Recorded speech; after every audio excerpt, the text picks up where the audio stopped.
welcome. There are signs that the midterms could actually be a red-leaning year, and let's dive in. With Trump's popularity being way higher compared to his first term, I think states like Iowa and Ohio, for example, would be able to actually go by a safe margin. Bear in mind, Jon Husted was a really good nominee by Mike DeWine, and I think overall for the GOP, likely will go against someone like Tim Ryan, especially in the best case scenario. It could be that only Ryan runs in 2026 in a red-leaning environment. With Trump's popularity being around 50% would be a good sign for the GOP to win here by a safe margin, which would be a huge victory. Since the last time the seat was up to debate, it actually went to J.D. Vance, current vice president, by 6%, and that'd be a humongous swing for the GOP in Iowa. As long as Trump endorses Joni Ernst and they meddle their differences, this should be an easy victory for the Republicans, and I think these seats barely go by 12%. And this is before talking about tariffs, which the unions might love. Well, for Maine, Susan Collins has already gotten quite lucky that Jared Golden is likely gonna run for governor instead of Senate since he worked for her. There's really no big ones. I doubt Janet Mills runs because of her age. She would be, what, 80 by the end of her term. Pingree, maybe she runs. Troy Jackson, but all of these candidates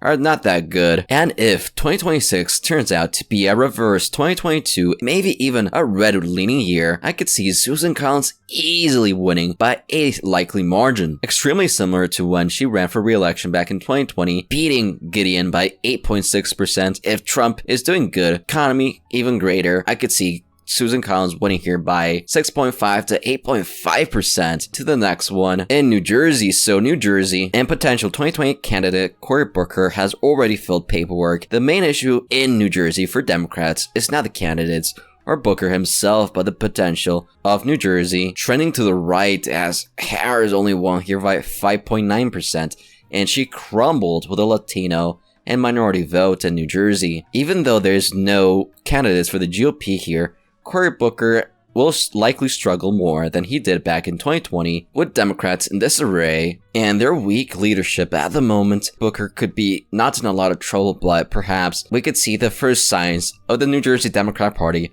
starting to crumble in New Jersey, and maybe he only wins here by 6 to 8%, since bear in mind, Andy Kim could be a sign that Trump just helped out Republicans a lot in New Jersey. But if not, I mean, Andy Kim was an amazing candidate and he couldn't crack 10. Barely a victory for New Jersey Democrats. Let's go to Illinois. Democrats have a big problem because Dick Durbin, he might run for re-election. That is still up to debate, but if he actually does go ahead, he'd be quite old, and I think he'd be a big weakness for the Democrats. Furthermore, he might actually get some primary challenges from Robin Kelly, Juliana Stratton, Rahm Emanuel, so the primary could actually be very ugly. I don't think all of these people will run if Durbin actually does decide to run, but I expect maybe one or two to still keep in the race if he actually stays there. Well, for the GOP, you only have Darren LaHood right now, but I do expect more people to run in the GOP primaries, and I think we could actually see better candidates from the Illinois GOP in the near future, especially with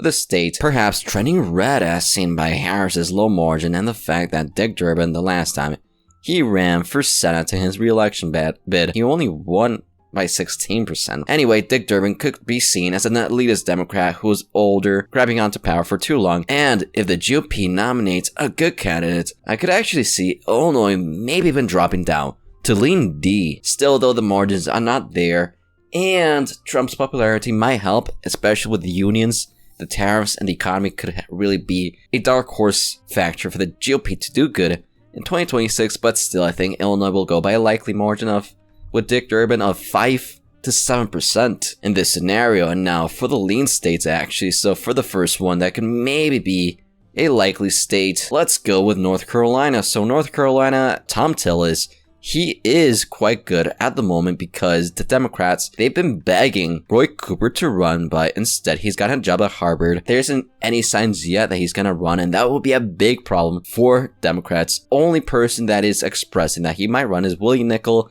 and he's not that good. MAGA already hate him because proposed a form of a shadow government, kind of like in the parliamentary system, and Tom Tillis, he's quite interesting because most of the candidates that he has gone against have mysteriously have had some dark skeletons in their closet. Even Kay Hagan had some stimulus money scandal, broken promises, some gaffes here and there, but not as bad as Cal Cunningham, who somehow it was shown that he was cheating on his wife just 1 month away from election day in 2020. So who knows? I mean, maybe Thom Tillis gets lucky yet again, and the 2026 Democrat candidate has another major gaffe just before election day, and that could mean that Thom Tillis yet again wins re-election. I could put this as likely R, but I think the state, is slowly trending to the Democrats. Still, I'm gonna put this as a Tillis win by 3 to 5%. And now we can move on to New Mexico. There isn't that much to talk about, unfortunately, because there's no Wikipedia page and there hasn't been that many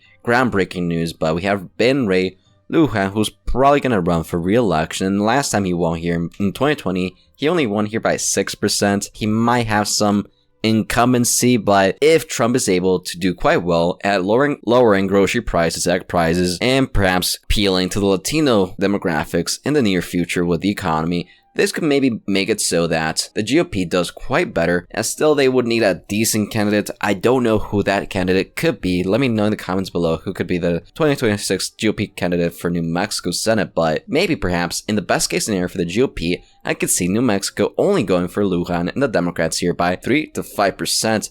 And now for a race that could really be one of the funnest ones in this cycle for New Hampshire. And the reason why New Hampshire is going to be a fun race is because we already have Jean Shaheen, who was going to be the incumbent, declined to run for re-election. And apart from that, we have some big news, is the fact that Chris Sununu is teasing running for Senate, and Sununu would be an amazing nominee for the GOP, because if we look down in his electoral history, he did amazing as a Republican in New Hampshire, easily winning after 2018 by 7% in a blue wave year, by the way. 2018 was a blue wave year. He still won by 7% over a safe margin. Even 2022 with Roe v. Wade, still a safe margin. So I think if Chris Sununu is the nominee, it would go to the GOP because he's just that popular. He's just that perfect of a candidate for a state like New Hampshire. And even if Chris Pappas was the most likely nominee by the Democrats, Pappas will be an okay candidate, but even then, Sununu is just too popular in the state, and the GOP would win this seat easily by 2.5 to 4.5%. Furthermore, we can move on to Georgia, a race that is a bit similar to New Hampshire, and the reason why I say that's because Brian Kemp, the popular governor of Georgia, might run for Senate, and that'd be a huge problem for Democrats, because John Ossoff, a likely presidential candidate, almost a JFK-like figure within the Democrat, is already begging people to look at his campaign, because Brian Kemp would be an amazing candidate. Even though he has had problems with Trump, I think Trump and Kemp would likely meddle their differences in order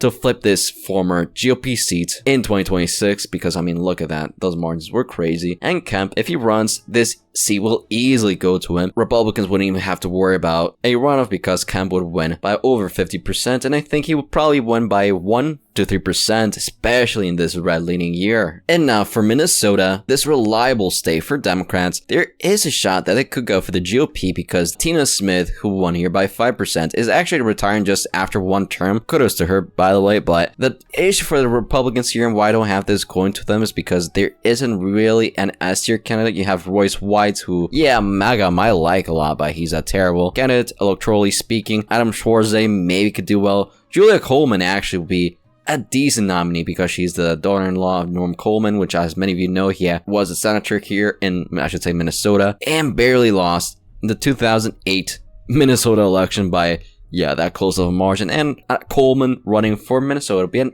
decent candidate, but apart from her, there isn't really an amazing candidate. And I think that even in a year that the GOP could be in a good spot with the economy, immigration, and Trump's popularity, it's just too much. I think Minnesota, even in this scenario, would go for the Democrats by a tilt margin. The DFL has such a grapple on the state that it just means that the Democrats narrowly win here, even with tariffs and the unions perhaps getting more towards the GOP in the near future. 0.75% win for Democrats here. And now for Michigan, a big state for the auto workers and their industry. This is where Peters, not running for re-election, could come back to haunt Democrats, because back in 2020 he barely won here. And look at that. John James, I think he's gonna run for governor though, and there's really no amazing candidates for Democrats here. They actually had to literally beg Pete Buttigieg to not run for Senate, but he's probably going to run for president, like I've said before. There's McMarrow, an okay candidate, but apart from her, there's not really like an S tier candidate. There's Stevens, who's probably going to announce quite soon that she's running for Senate.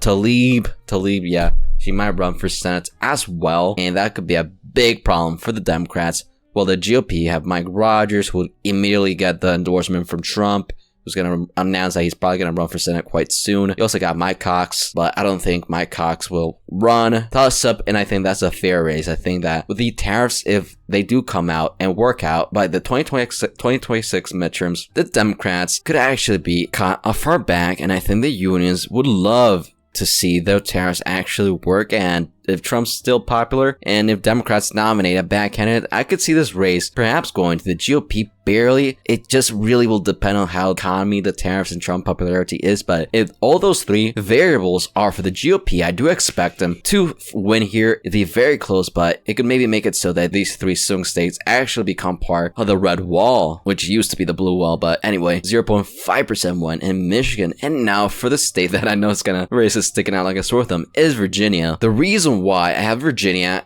as a toss-up is because Mark Warner, there are some rumors that he's actually gonna retire. They're not fully set in stone yet, and that is a big problem for Democrats because they're really heavily focused on the governor race in 2025, while the GOP, if they hear a word that Warner's retiring, I could easily see Glenn Youngkin running instead for Senate, trying to revive the GOP. Glenn Youngkin is extremely popular, so Democrats, even if they nominate someone meh, this race would immediately go into the toss-up category, and I could see Glenn Youngkin, especially if he gets the Trump endorsement. Trump is popular still, the economy is thriving, and if Democrats are still in disarray, I could see Youngkin winning here barely by the skin of his teeth. But if the machine he has worked out for the Virginia GOP is good enough, he would win here by barely a close margin of 0.25%. And as you can see, the GOP have 57 seats, picking up 4 seats against the Democrats, only 43 seats. Let me know what your map looks like. As always, feel free to leave a like, join the Discord and the channel membership, and have a good rest of your day.